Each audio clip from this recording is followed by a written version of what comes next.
नमो अरिहन्ताणं नमो सिद्धाणं नमो वैद्याणं नमो वज्झायाणं नमो लोये सव्यसावणं मङ्गलं भगवान् वीरो मङ्गलं गौतमो गणी मङ्गलं कुन्दकुन्दार्यो जैन धर्मस्तु मङ्गलम् सर्वमङ्गलमाङ्गल्यं सर्वकल्याणकारकं प्रधानं सर्वधर्माणां जैनं जयतु शासनम् जैनं जयतु शासनम् सर्वव्यापैकचिद्रूप सर्वपाये परात्मने सोपलब्धि प्रसिद्धाय ज्ञानानंदात्मने नमः।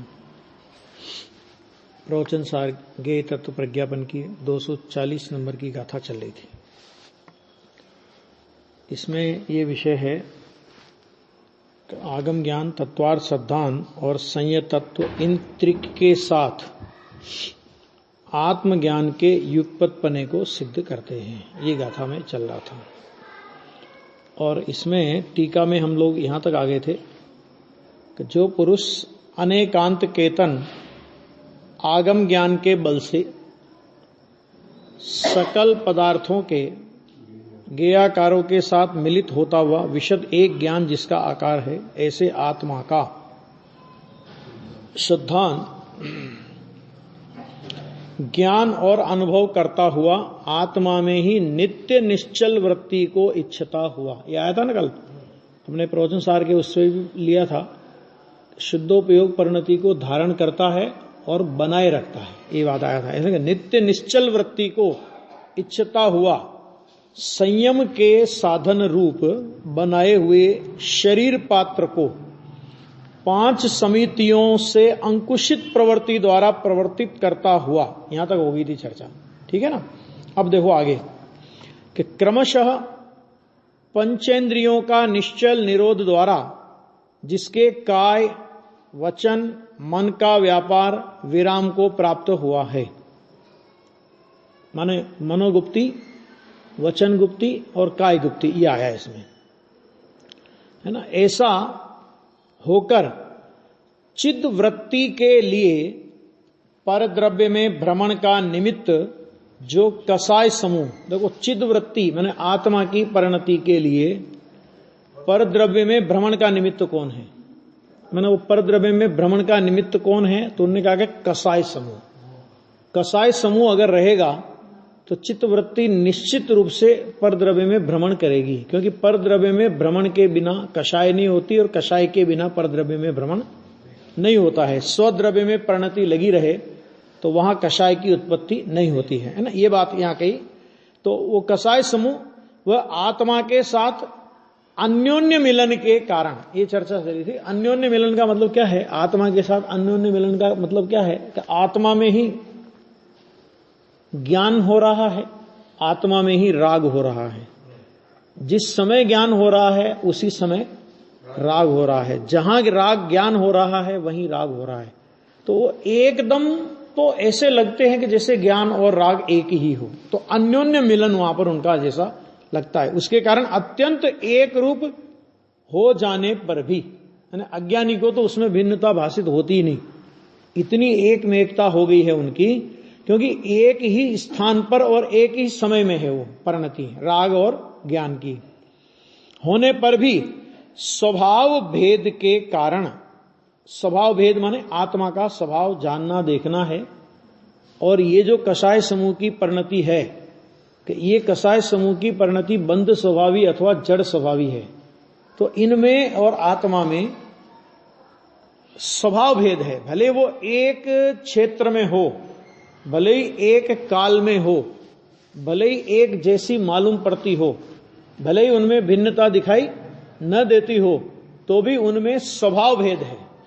और स्वभाव भेद के कारण उसे पर रूप से निश्चित करके, किसको, कि ये जो राग द्वेष मोह पुण्य पाप के परिणाम होते हैं कि ये आत्मा से अत्यंत भिन्न और पर है, आत्मा का स्वरूप नहीं और आत्मा के स्वरूप के आश्रय से प्रकट होने वाली परिणतियां नहीं। आत्मा का स्वरूप तो हो ही नहीं सकता, क्योंकि आत्मा के आश्रय से प्रकट हो तो वो आत्मा का स्वरूप कहलाए।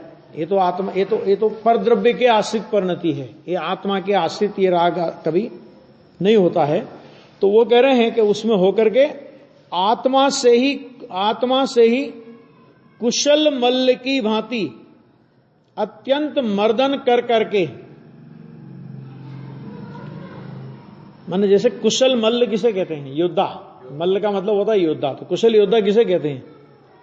कुशल योद्धा उसे कहते हैं कि शत्रु की मार से अपने को बचावे और शत्रु पर प्रहार करे। दो काम होते हैं उसके,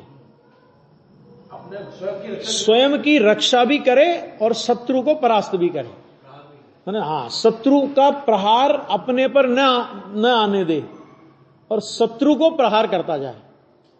इसी तरह ये भगवान आत्मा से ही कुशल मल्ल की भांति। कुशल मल्ल का मतलब ये कि मेरा पिट पिटा के घर आ जाए उसे कुशल मल्ल नहीं कहते हैं। समझ में आ गया कि नहीं आ गया? कि जो मतलब शत्रु की मार भी नहीं खावे और शत्रु को मार भी डाले, ऐसा। तो उसकी भांति अत्यंत मर्दन कर करके अक्रम से उसे मार डालता है। अक्रम का अर्थ क्या है यहां पे? एक साथ ही उसका नाश कर देता है। कष्ट देखो, इस कहने का मतलब क्या है? कुशल मल्ल मल्ल का मतलब क्या होता है कि कोई ये कहे कि भाई साहब मैं तो बहुत पहलवान हूं, लेकिन क्या करूं, 10 लोग सामने आ गए थे तो मैं अकेला उनका मुकाबला कैसे कर सकता, इसलिए मैं पिट गया, बाकी आज तक कभी पिटा नहीं हूं। तो कहते तो कुशल मल्ल नहीं है। अरे 10 आ जावे कि 100 आ जावे, उनके प्रहार से अपने को बचाते हुए उनको मारना एक कुशल मल्ल का लक्षण है। इसी तरह आत्मा अकेला है। आत्मा के क्या है, कितना है? आत्मा अकेला, और उसके साथ में विभाव का परिवार कितना है? हाँ? असंख्यात लोक प्रमाण, लोक प्रमाण असंख्यात नहीं, असंख्यात लोक प्रमाण विभाव के भेद हैं। अब आत्मा एक है कि भाई साहब इतने हैं, ये तो सब इतने हैं, असंख्यात लोक प्रमाण है, मैं अकेला क्या करता है इनका? तो कहते तू कुशल मल्ल नहीं है।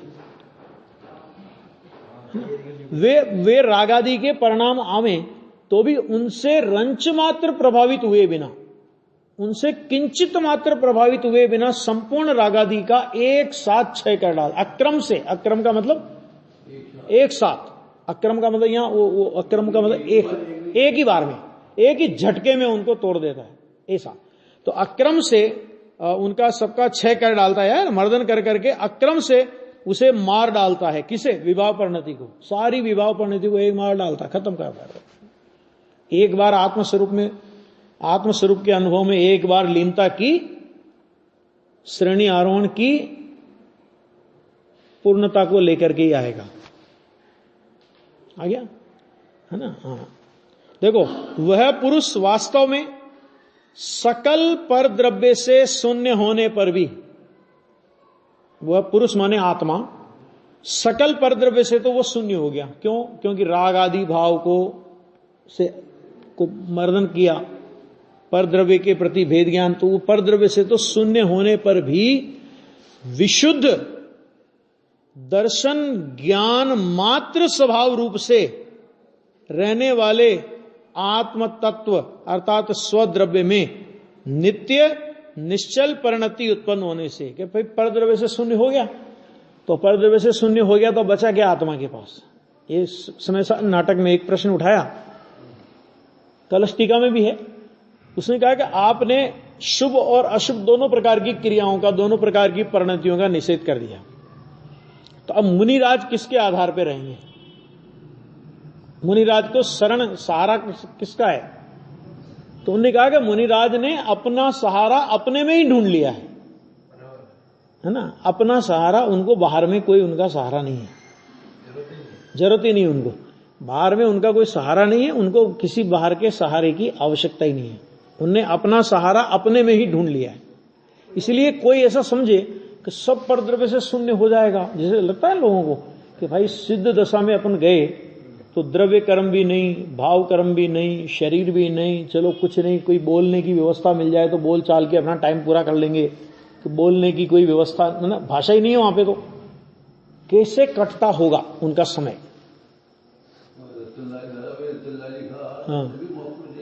हाँ भाई, तो कैसे कटेगा? क्या करोगे? कि भाई भगवान आत्मा ऐसा अद्भुत तत्व है कि जिसके अवलंबन से उत्पन्न आनंद को, और वो भी अनंत आनंद को, अनंत काल तक आत्मा भोगता रहे, तो भी ना तो आनंद खत्म होता है और ना आत्मा बोर होता है उसमें। अपने में क्या है कि एक ही एक चीज, एक ही एक सब्जी अगर अपन रोजाना खावें, सुबह शाम सुबह शाम सुबह शाम वही सब्जी वही सब्जी वही सब्जी, तो अपन बोरियत होती कि नहीं होती अपने को? फिर और कोई नहीं है कि यही मिल रही है आजकल, सब्जी मंडी में कुछ नहीं मिल रहा है दूसरा, ऐसा होता है कि नहीं है? और सिद्ध भगवान क्या करते? तो वही अतीन्द्रिय आनंद जिस समय सिद्ध दशा प्रकट हुई, पहले समय में जो आनंद भोगा था वैसा का वैसा और उतना का उतना। सब्जी में तो ये हो सकता है कि भले सब्जी वो की वो हो, लेकिन स्वाद वो का वो नहीं हो सकता, कुछ न कुछ अंतर आ ही जाएगा। लेकिन सिद्ध भगवान के उस आनंद में तो आनंद में कोई अंतर नहीं, वो का वो, वैसा का वैसा आनंद। भले वह का वह तो नहीं, हर समय नया नया नया नया नया नया है, लेकिन नया नया होने पर भी वैसा का वैसा आनंद है, उतना का उतना आनंद है, न कम न ज्यादा। हाँ, परिपूर्ण हो गया ना। तो अभी परिपूर्ण होने में न तो उसमें कुछ बढ़ाया जा सकता है और न उसमें से कुछ घटाया जा सकता है। तो ऐसे आनंद को कब तक भोगेंगे वो? तो अनंत काल तक भोगेंगे, तो भी बोर नहीं होंगे। करे वही वही आनंद रोजाना, वही, और कोई चीज ही नहीं।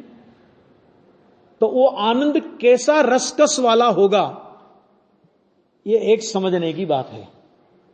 और उस आनंद का नमूना सिद्ध भगवान को जो अतीन्द्रिय आनंद प्रकट होता है, उस आनंद का नमूना सम्यक दर्शन प्रकट होने पर, मेंढक को भी सम्यक दर्शन हो तो उस आनंद का नमूना उसको भी आता है।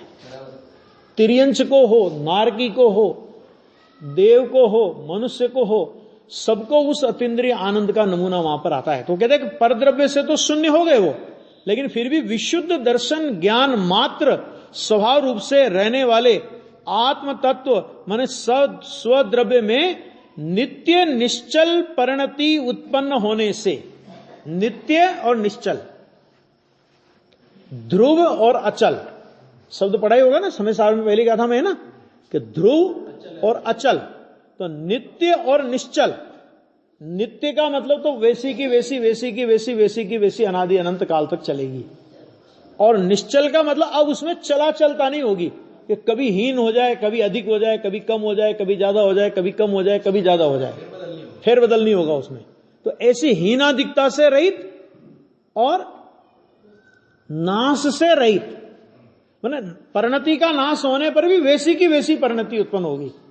इसलिए उस परिणति को ध्रुव परिणति कहा, सिद्ध गति को ध्रुव गति कहा। ध्रुव अचल अरु अनुपम गति पाए हुए सब सिद्ध को। तो ध्रुव और अचल, ये जो दो विशेषण दिए ना, सामान्य रूप से तो अपने को लगता है कि ध्रुव और अचल में क्या अंतर है, लेकिन अचल में अंतर है कि ध्रुव माने चला, ध्रुव का माने नित्यता, और अचल का मतलब अब चला चलता खत्म हो गई उसमें, अब उसमें कुछ भी परिवर्तन नहीं होगा, हीनादिकता नहीं होगी, कुछ भी ऐसा नहीं होगा, ये सब बातें हैं। तो ऐसी नित्य निश्चल परिणति उत्पन्न होने से साक्षात संयत ही है कि अब ऐसी जो परिणति उनको उत्पन्न हो गई कि जो परिणति अब कभी भी उनको खत्म नहीं होने वाली है। अब तो वो अनंत काल तक सिद्धालय में जाकर के ही निवास करने वाले हैं। अनंत काल तक रहिए, अनंत काल यथा तथा शिव परिणय। ऐसी परिणति उन्होंने यहां उत्पन्न की। तो यहां उत्पन्न की तो वे साक्षात संयत ही है। साक्षात संयत किसे कहा? कि शुद्धोपयोग में लीन को साक्षात संयत कहा। ठीक है, अब शुद्धोपयोग में लीन है तो वो साक्षात संयत, और शुभोपयोग में आ गए तो संयत होने पर भी परंपरा संयत कहलाएंगे, वो साक्षात संयत नहीं कहलाएंगे। वो एक सिद्ध पूजा में आता है, स्वाधीन सफल सन्यासी हो, ये शब्द आता है। तो इस सफल सन्यासी का मतलब क्या? तो सिद्ध भगवान के लिए एक विशेषण दिया उन्होंने कि स्वाधीन सफल सन्यासी हो। आप स्वाधीन तो ठीक है, स्वाधीन तो है, लेकिन सफल सन्यासी का मतलब क्या? कि अब आपको दोबारा सन्यास धारण करने की जरूरत नहीं पड़ेगी। सफल सन्यासी का मतलब ये। सफल विद्यार्थी कौन है? कि जिसको उसी क्लास में दोबारा बैठने की आवश्यकता नहीं पड़े, उसका नाम सफल विद्यार्थी। और उसी क्लास में पंचवर्षीय योजना बनावे कि देखो मैं अपनी नींव पक्की कर रहा हूं, एक एक क्लास में 2-2, 3-3 साल ठहरूंगा, मैं नींव पक्की करना है मुझे, कि तू तो ठहरेगा लेकिन हम ठहराएंगे तब ना बापू। मैं कि नहीं है, 2 साल तक बोर्ड के एग्जाम में फेल हो गया तो बेटा तीसरे साल बैठने को नहीं मिलेगा। समझ में आ गया कि नहीं आ गया? तो वो क्या, उसको बोलेंगे विफल विद्यार्थी। तो ये यहां पे कहा कि साक्षात संयत ही है ना, और उसे ही माने उस साक्षात संयत को ही, शुद्धोपयोगी संयत को ही आगम ज्ञान, तत्वार्थ सिद्धांत, संयत तत्व के युगपतपने का तथा आत्मज्ञान का युगपतपना सिद्ध होता है। आत्मज्ञान माने शुद्धोपयोग। समय दर्शन ज्ञान चारित्र तो है ही, मुनि दशा के योग्य शुद्ध परिणति भी है, लेकिन आत्मज्ञान यानी शुद्धोपयोग, सप्तम गुणस्थान और उससे आगे, तो वो कहलाते हैं साक्षात संयत कहलाते हैं, और उनको ये आत्मज्ञान इस तरह सिद्ध होता है। हाँ, ये बात 240 में कही। उसके बाद अब आगम ज्ञान, तत्वार्थ सिद्धांत, संयत तत्व के युगपतपने का तथा आत्मज्ञान का युगपतपना जिसे सिद्ध हुआ है, ऐसे इस संयत का क्या लक्षण है, हम कैसे पहचाने क्या लक्षण है, सो कहते हैं। और ये देखो पढ़ो गाथा, बहुत अच्छी गाथा है। समसत्तु बंधु वग्गो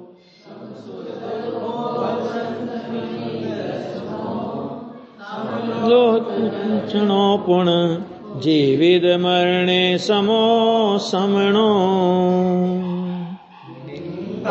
प्रशंसा दुख सुख अरिबन जा साम्य छे वलिल उष्ट कनक जीवित मरणे साम्य छे तेष। अपने छड़ाला में भी आती है यही गाथा। अरिमित्र महल मसान कंचन काच निंदन थुतिकरण अर्घावतारण असि प्रहारण में सदा समता धरण। ये गाथा आती है ना छड़ाला में, ये दोहा आता है, उसी वही दोहा इसी प्रवचन सार के दोहे का पद्यानुवाद है वो। देखो, जिसे शत्रु और बंधु वर्ग समान है। देखो, मुनिराज की ओर से तो कोई शत्रु भी नहीं है और कोई बंधु माने मित्र भी नहीं है, लेकिन कोई मुनिराज के प्रति शत्रुता का परिणाम रखे तो उस ओर से बात करिए, और कोई मुनिराज के प्रति मित्रता का यानी भक्ति का परिणाम रखे तो शत्रुता का परिणाम रखे, चाहे मित्रता का परिणाम रखे, माने उनके प्रति वात्सल्य का परिणाम रखे। मुनिराज के लिए तो वे क्या हैं, दोनों उस साक्षात समन के लिए तो वे दोनों क्या हैं कि दोनों समान है। और उदाहरण आते ही इसके, रानी चेलना ने, अभय कुमार ने यशोधर मुनिराज के गले में से सर्प निकाला, उपसर्ग का निवारण किया, और राजा सैनिक ने उनके गले में सर्प डाला, ठीक। और उन सबको एक साथ धर्म वृद्धि का आशीर्वाद मुनिराज ने दिया, है ना। और मुनिराज की ये समता राजा सैनिक के जीवन परिवर्तन में एक अद्भुत कारण बनी। समझ में आ गया कि नहीं आ गया कि ओ मैंने इनके ऊपर इतना उपसर्ग किया तो भी इनको रंच मात्र भी खेद नहीं, मेरे प्रति द्वेष का परिणाम नहीं, और इन लोगों ने उपसर्ग निवारण किया, इनके प्रति इनको कोई राग नहीं, है ना। तो ऐसे बहुत सारे उदाहरण आते हैं कि मुनिराज के ऊपर तलवार उठाई किसी ने, तो तलवार उठाई तो देवताओं ने वहां कील दिया उनको, ठीक है। और सुबह सब राजा वगैरह आए, देखा तो जिनने उपसर्ग करने के लिए तलवार उठाई थी उनके प्रति द्वेष नहीं, और जिन देवताओं ने उनको कीलित कर दिया था उसके प्रति उनको कोई राग नहीं। पार्श्वनाथ भगवान का ले लो, दूर क्यों जाएं। कमठ ने इतना भयंकर उपसर्ग किया, और एक भव से नहीं, पिछले 10 भवों से ये परिस्थितियां चल रही थी। अकारण वेर, पार्श्वनाथ की ओर से वेर का कोई कारण नहीं था, लेकिन फिर भी अकारण वैर उसने धारण किया। और हर पर्याय में जब भी वो मनुष्य बने तो उनको उस पर्याय में उसने उपसर्ग किया। अंतिम भाव में इनको तीर्थंकर होना था और उस जीव को वो जीव देव बना था, है ना, साधु था ना, वो तो देव बना। तो उसने जब जाना अवधि ज्ञान से, विभंग अवधि से, तो उसने पार्श्वनाथ भगवान पर घोराति घोर उपसर्ग किया।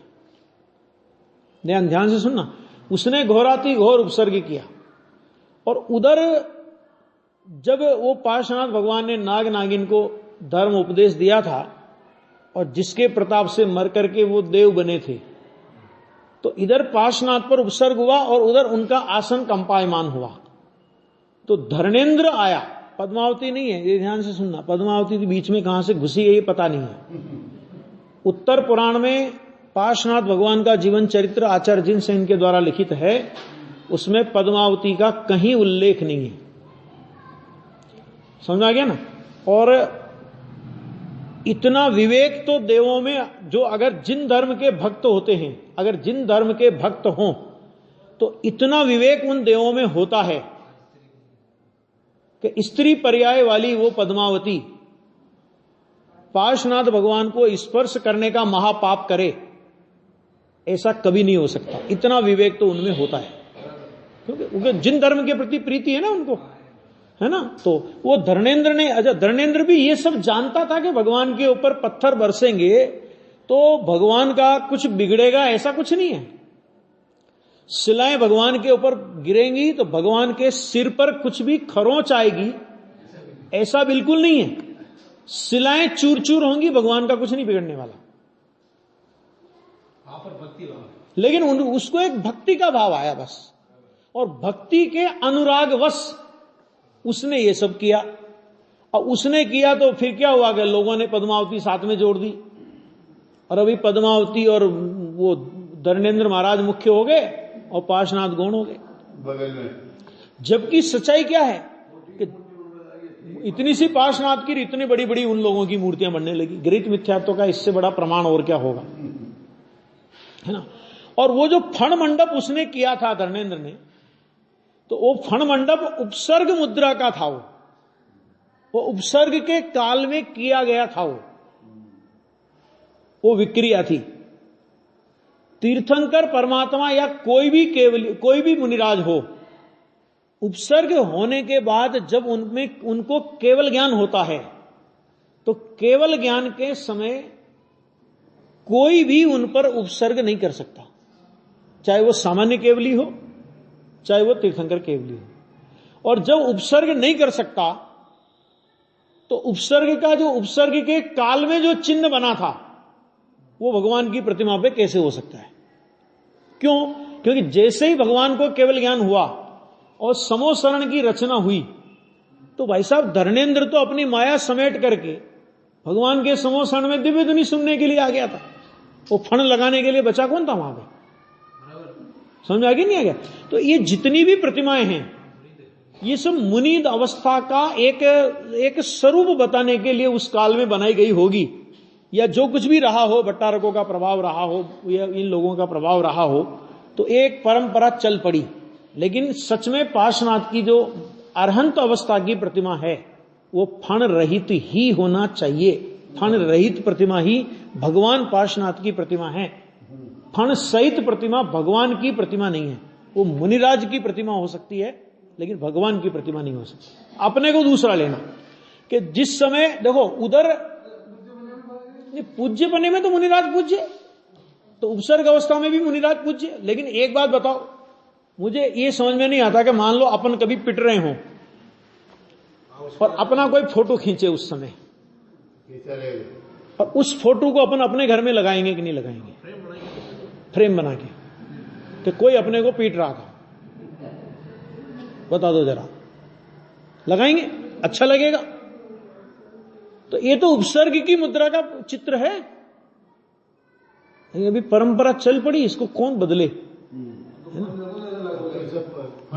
और अब देखो, अब जो ये दूसरी एक और जो नौटंकी चली है, क्या नौटंकी चली कि ये 9 फणी, शस्त्र फणी, है ना, और उसके ऊपर फिर एक सांप यूं बनेगा। अपने यहां भी बना रखी महामूर्तियों ने, अपने यहां भी बना रखी, कोई वो नई बात नहीं है। तो एक सांप बनेगा, ऐसे करके सांप बनेगा, और सांप के ऊपर भगवान पार्श्वनाथ विराज रहे हैं, और उसके ऊपर भी फणावली छा रही है। देखो, हाँ देखो, देवताओं ने कुछ भी किया हो, लेकिन क्या मुनिराज का यह स्वरूप हो सकता है कि वो किसी पंचेंद्रीय जीव के ऊपर बैठेंगे? सोचो जरा।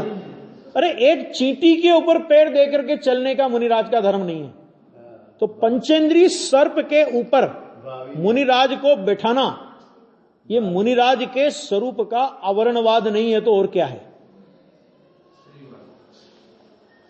अब कौन समझाए? क्योंकि जितने फण, इनको लगता है कि इतने फण लगा दो को फण वाला कृपा कर देगा इन पे। मतलब क्या है ये सब? मतलब होता है। आप सोचो जरा सा कि मुनिराज किसी सर्प के ऊपर बैठेंगे? आ गया ना? ये जो चल रहा है, सब चल रहा है, अभी क्या करो, है ना। हाँ, अब देखो, तो यहां पर अब पार्श्वनाथ ने क्या किया था कि जिस समय उनको केवल ज्ञान हुआ तो धर्मेंद्र को थैंक्स नहीं बोला उनने कि भैया बहुत अच्छा रहा, तूने बचा लिया आज तो नहीं तो पता नहीं क्या होता, है ना। और इधर जब केवल ज्ञान हुआ तो वो जो कमट का जीव था उसको भी आश्चर्य हुआ और पश्चाताप हुआ, और भाई साहब उस जीव ने उन्हीं भगवान पार्श्वनाथ के समो शरण में सम्यक दर्शन प्राप्त किया। बोलो आप, ये तो क्षण क्षण के परिणाम है, इनमें क्या दम है? थोड़ी देर पहले जिनके ऊपर उपसर्ग करने के परिणाम चल रहे हैं, तीव्र कसाय के परिणाम चल रहे हैं, थोड़ी देर के बाद उन्हीं तीर्थंकर परमात्मा के समो शरण में आकर के सम्यक दर्शन प्राप्त करता है। बोलो, अब भगवान पार्श्वनाथ उस कमट से दुखी, कमट के प्रति उनको रंच मात्र द्वेष का परिणाम नहीं, और धर्मेंद्र के प्रति रंच मात्र उन्हें राग का परिणाम नहीं। यदि उनके प्रति, उसके प्रति द्वेष और उसके प्रति राग का परिणाम होता तो गारंटी से पार्श्वनाथ भगवान की प्रतिमाएं हमारी वेदी पे विराजमान नहीं होती। ये समझ लेना। आ गया? तो इसमें कहा, तो उन्होंने कहा पहला क्या लिखा कि शत्रु और बंधु वर्ग समान है, सम सुख दुख, माने सुख और दुख समान है। हाँ, सांसारिक सुख और दुख समान है। तो वो पार्श्वनाथ की जो ये बात आई ना, मुझे कभी कभी ऐसा विकल्प आता है, मैं अपना विकल्प बता रहा हूं आपको खाली, कि अपनी भूमि पार्श्वनाथ की भूमि है, लेकिन पार्श्वनाथ के प्रति जितना अज्ञान फैला है उतना किसी के प्रति नहीं फैला हुआ है। वास्तव में एक ऐसा मंदिर बनना चाहिए कि जिसमें पूरे नीचे पूरे भगवान पार्श्वनाथ के 10 भाव बहुत बढ़िया से दिखाए जाएं, जिसमें पद्मावती नहीं दिखाई जाए। समझा गया? और पार्श्वनाथ की बिना फण वाली प्रतिमा, ये सत्य तो जगत के सामने आवे, सत्य क्या है ना। ऐसा कि पद्मावती घुसी कहां से, मुझे आज तक ही समझ में नहीं आया। और भजनों में चल गई, और पद्मावती नित्य मंगल गाए। क्या मंगल गाए? मंगल तो मंगल ही गाए, उनका काम मंगल गाने का ही है भाई। काम क्या है उनका? कि भगवान का पद्मावती का काम क्या है कि पद्मावती मंगल गाए, तो गाए, मंगल गाने का काम है उसका, गाए। हाँ, तो वही तो कह रहा हूं। अभी ये जो जिन मंदिरों में इनकी स्थापना हो जाना, इनकी स्थापना कर देना, सब ये है, ऐसा ही है। हाँ, सब ये ऐसा ही है। तो अन्य मत में अपने में फर्क क्या रहा फिर? सुख और दुख समान है। अब यहां सुख और दुख क्या है कि बाहर में अनुकूलता मिले या बाहर में प्रतिकूलता मिले, ठीक है। नहीं, बाहरी सुख दुख की बात है ना। मुनिराज तो उनमें सुख दुख नहीं मानते, लेकिन लौकिक जन उसे बाहरी अनुकूलता को लौकिक जन सुख मानते हैं और बाहरी प्रतिकूलता को लौकिक जन दुख मानते हैं। तो सुख और दुख समान है।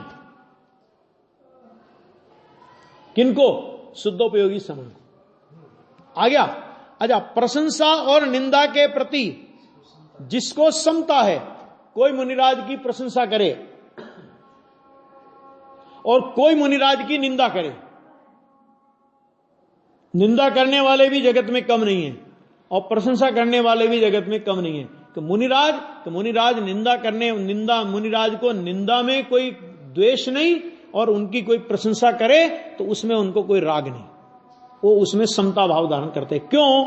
क्योंकि मुनिराज जानते हैं कि जिसको देख करके ये निंदा कर रहा है अथवा प्रशंसा कर रहा है, वो किसको देख के कर रहा है? नग्न शरीर, मुनिराज का नग्न शरीर, बाहर में तो शरीर ही दिखेगा ना, मुनिराज का आत्मा थोड़ी दिखेगा। तो जिस शरीर को देख करके ये निंदा कर रहा है अथवा तो प्रशंसा कर रहा है, तो मुनिराज कहते हैं कि ये शरीर ही मैं नहीं हूं, एक बात, और जो मैं हूं उसे ये जानता ही नहीं। तो जब मुझे जानता ही नहीं तो मेरी निंदा और प्रशंसा क्या करेगा?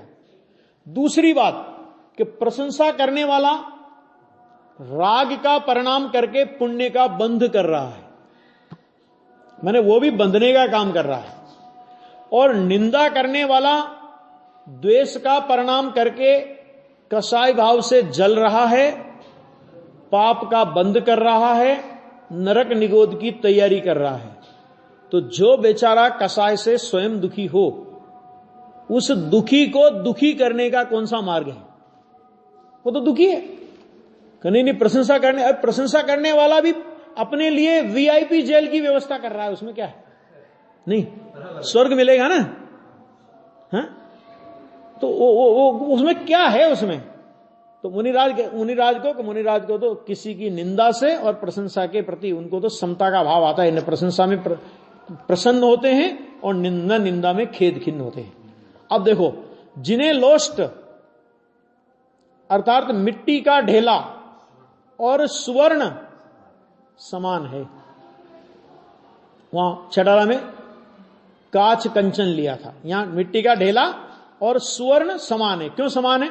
क्योंकि मिट्टी का ढेला वो भी पृथ्वी का है, पुद्गल है, और सोने का पिंड वो भी पृथ्वी का है, पुद्गल है। और उस पुद्गल में मैं क्या भेद करूं, है ना?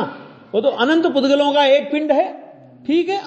अभी इन पुद्गलों के परमाणु सोने के पर्याय, स्वर्ण पर्याय रूप परिणमन कर रहे हैं, और अभी ये पुद्गल परमाणु मिट्टी के ढेले रूप परिणमन कर रहे हैं, है ना?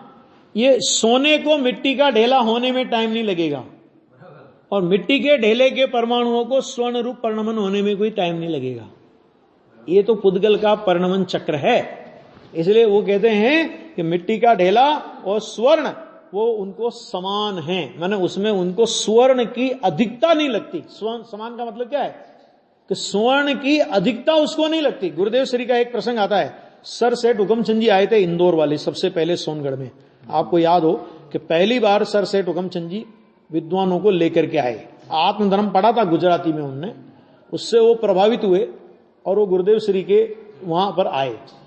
गुरुदेव श्री की सभा देखी, उनका प्रवचन सुना, 3 दिन तक उनका समागम किया, और उन सेठ जी को उस समय ऐसा परिणाम आया कि यहां पर जगह छोटी है ये, तो उन्होंने प्रवचन मंडप का शिलान्यास किया वहां पर गुरुदेव के सानिध्य में।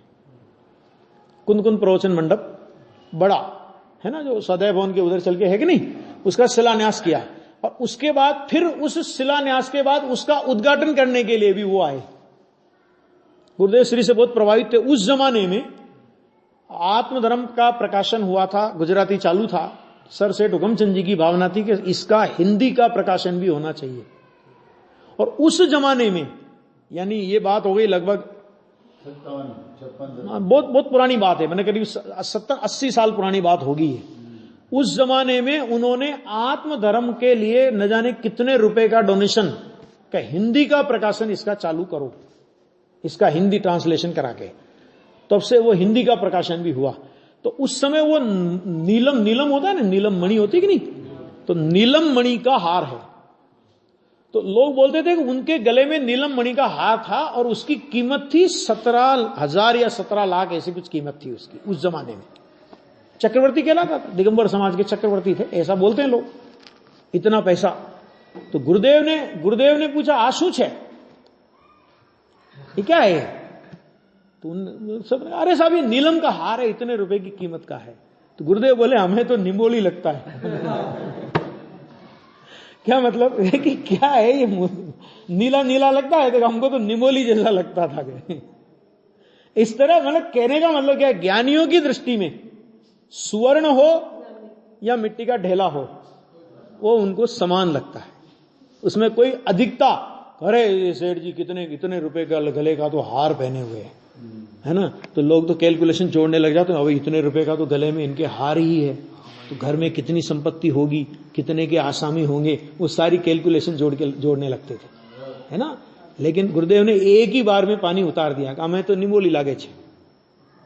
ऐसे सरसेठ आए थे, हुक्म सरसेठ शांति प्रसाद जी थे शायद, वो आए थे तो गुरुदेव को बताया उनने, 7 मील थी उस समय उनकी, 7, पर 8वीं एक और मील खोलने का उनको प्रोग्राम चल रहा था।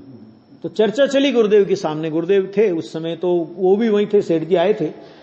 उस जमाने में 50 करोड़ के आसामी थे उस जमाने में, समझ में आ गया। अभी सोच लो कितना होंगे। तो वो गुरुदेव ने जब पता लगा गुरुदेव को कि ये 8वीं मील खोलते हैं, तो गुरुदेव ने कहा कि सेठ नरक 7 होते हैं। वो इतना बोला खाली कि सेठ नरक 7 होते हैं। और सच ये मानना इस बात को, उन साहू जी की आंखों से उस समय आंसुओं की धारा बहने लगी कि मेरे मुंह पे मुझे ऐसा स्पष्ट बोलने वाला कोई नहीं मिला। और बाद में भी ये पता लगा कि बाद में सेठ जी ने उस मिल को खोलने का प्रोग्राम कैंसिल कर दिया। ज्ञानियों को क्या है, जब गुरुदेव जैसी मैंने व्यक्तित्व की ये स्थिति हो, तो मुनिराज तो कई ऊंचे हैं, तो उनकी समता माने सोने में और मिट्टी के ढेले में जिनको समानपना लगता होगा, तो वो कैसी दशा होगी वो अपन खुद विचार कर सकते हैं, है ना। तो ये आ गया। अच्छा, फिर उसके बाद क्या हुआ, तथा जीवन मरण के प्रति जिसको समता है, लाखों वर्षों तक जीऊं या मृत्यु आज ही आ जाए। क्यों? क्योंकि अगर मरण भी आएगा तो किसको मारेगा वो, किसको मारेगा? कि किसी को नहीं मार सकता वो।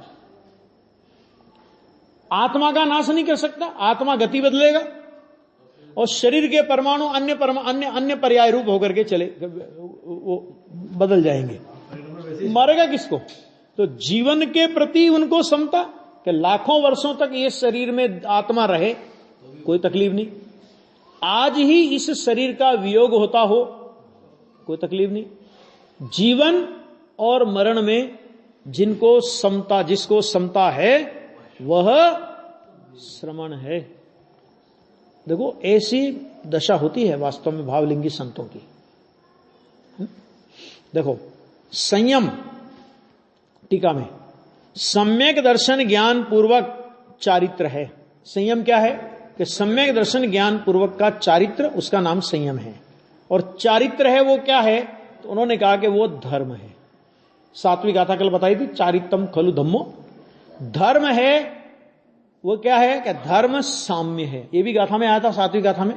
साम्य माने समता भाव, है ना। और साम्य क्या है कि साम्य मोह क्षोभ रहित, मोह और क्षोभ दो चीजें लिए। मोह माने दर्शन मोह और क्षोभ माने चारित्र मोह, ठीक है। इनसे रहित आत्म परिणाम है। कितना बढ़िया बात लिखी, आगे बातें समझ आ गई नहीं सब। ये आत्म परिणाम है। इसलिए संयत का माने श्रवण का साम्य, ये उसका लक्षण है। जिसमें साम्य नहीं पाया जाता, जिसमें समता भाव नहीं पाया जाता, वो कभी भी श्रवण नहीं हो सकता। भावलिंगी तो हो ही नहीं सकता। अरे जिसके बाहरी जीवन में भी साम्य का परिणाम दिखाई ना दे, वो द्रव्यलिंगी भी नहीं हो सकता। द्रव्यलिंगी के अभिप्राय में भले ही समता ना हो, देखो ध्यान से सुनना, अभिप्राय में भले ही साम्य परिणाम ना हो, लेकिन वर्तन में आप ये पता नहीं कर सकते कि इसको समता नहीं है, इसका नाम द्रव्यलिंगी है। समझा गया नहीं आ गया? अंतरंग अभिप्राय में घोटाला है वहां। बाहर में तो आप अपने सामान्य प्रज्ञा से हम पता नहीं लगा सकें भले ही कि ये द्रव्यलिंगी है कि भावलिंगी है। इतना बाहर का वर्तन उसका भी ऐसा होता है। कषाय की ऐसी अत्यधिक मंदता, समझा गया, वो होती है। वो यहां पे कहते हैं बहुत जोरदार गाथा है ये। देखो क्या कह रहे, नंबर 1, शत्रु डेस बंधु वर्ग में, शत्रु और बंधु वर्ग में, ये डेस का मतलब क्या होता है, शत्रु और बंधु वर्ग में, डेस लगाओ चाहे और लगाओ, शत्रु और बंधु वर्ग में, सुख और दुख में, प्रशंसा निंदा में, मिट्टी के ढेले और सोने में, जीवित और मरण में, एक ही साथ, ये सब परिस्थितियां बने एक ही साथ, यह मेरा पर माने शत्रु है, यह मेरा स्वजन है, ऐसा परिणाम नहीं होता। यह आह्लाद, सुख माने यह आह्लाद है और यह परिताप है, ऐसा परिणाम नहीं होता, सुख दुख। तीसरा, यह मेरा उत्कर्षण, माने प्रशंसा का मतलब मेरा उत्कर्षण है, कीर्ति है, और यह मेरा अपकर्षण यानी अकीर्ति है, ऐसा परिणाम नहीं होता। नंबर 4, यह मुझे अकिंचित कर है, यूजलेस, और यह उपकारक है अर्थात उपयोगी है, ऐसा परिणाम नहीं होता। यह मेरा स्थायित्व है और यह अत्यंत विनाश है, जीवन मरण की अपेक्षा के, ये नहीं होता। इस प्रकार मोह के अभाव के कारण सर्वत्र जिससे राग द्वेष का द्वैत प्रकट नहीं होता, मतलब राग द्वेष का द्वैत माने ये अच्छा है ये बुरा है, ऐसा द्वैत जिसको प्रकट नहीं होता। एक बात, जो सतत विशुद्ध ज्ञान दर्शन स्वभाव आत्मा का अनुभव करता है, सतत हम उस चैतन्य का निरंतर अनुभव कर रहे हैं, ऐसा अनुभव करता है, और इस प्रकार शत्रु बंधु, सुख दुख, प्रशंसा निंदा, लोष्ट कांचन और जीवित मरण को निर्विशेषतया ही, माने अंतर के बिना ही, माने दोनों में कोई फर्क नहीं डालता हूं, बिना ही ज्ञेय रूप से जानकर।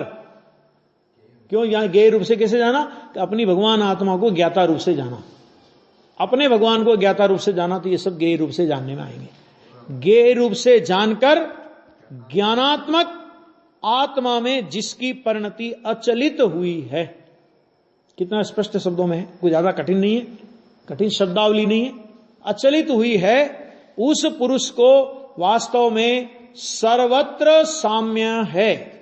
वह साम्य संयत का लक्षण समझना चाहिए, माने मुनिराज का श्रमण का लक्षण ये साम्य समझना चाहिए, कि जिस संयत के आत्मज्ञान तत्वार्थ सद्दान संयत तत्व के युगपतपने का और आत्मज्ञान का युगपतपना सिद्ध हुआ है, ऐसे श्रमण का यह लक्षण समझना चाहिए। मैंने बहुत ही स्पष्ट रूप से ये लक्षण आचार्य देव ने, संयत का लक्षण कैसा होता है ये आचार्य देव ने बताया। अभी आगे ये बात आएगी कि अब यह समर्थन करते हैं कि आगम ज्ञान तत्वार्थ सद्दान संयत तत्व के युगपतपने के साथ आत्मज्ञान के युगपतपने की सिद्धि रूप जो यह संयतपना है, वही मोक्ष मार्ग है, जिसका दूसरा नाम एकाग्रता लक्षण वाला श्रामण्य है। इस बात की सिद्धि 241 नंबर की गाथा में, ये 42 नंबर की गाथा में, 242 नंबर की गाथा में इस बात की सिद्धि विशेष रूप से करेंगे। इसकी चर्चा अपन कल की स्वाध्याय में करते हैं।